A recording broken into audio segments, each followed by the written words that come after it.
Saturday, August 31st. Sometimes I wonder if my mom brain dead. Then there are days when I know she is, like today.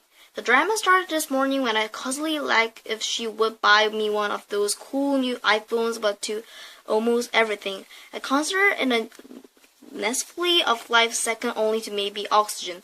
What better way to clinch spot in the CCP cute, cool, popular group of my new private school Westchester Country Day than by dazzling them with the wicked new cell. Last year, it seemed like I was the only student in my entire middle school who didn't have one, so I bought an older used phone, super cheap, and an EBA. It was bigger than I wanted, but I figured I couldn't go wrong for the clearance price of $12.99. I put my telephone in my locker and spread the word that everyone could now call me with all the juicy gossip on my new telephone. Then I counted by the minutes before my social life started heating up. I got really nervous when two of the CCP girls came walking down the hall in my direction chatting on their cell phone. They came right over to my locker and started acting super friendly. Then they invited me to sit with them at lunch and I was like, okay. But deep down inside I was jumping up and down and doing my Snoopy happiness. Then things got really strange. They said they had heard about my 600 juicy control designer cell phone and that everything, meaning the rest of the CCP crew, couldn't wait to see it. I was about to explain as this juicy gossip on my new phone, not new gossip on my juicy phone, but I never got a chance because, unfortunately, my telephone was starting ringing very unnormally loudly. I was trying to best to ignore it, but both of the CCP girls were staring at me like, well, aren't you going to answer it?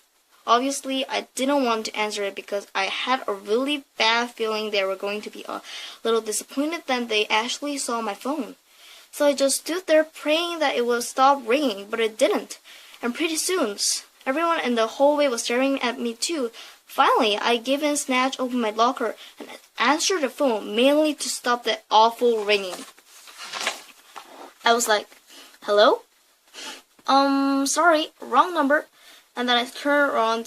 Both of a CCP girl were running down the hall screaming, make it go away, make it go away. I guess it probably meant they didn't want me to sit with them at lunch anymore, which really sucked.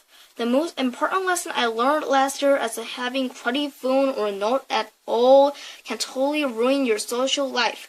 While hordes of celebrity party girls regularly forget to wear undies, not a single one would be caught dead without her cell phone, which was I was nagging my mom buying me an iPhone.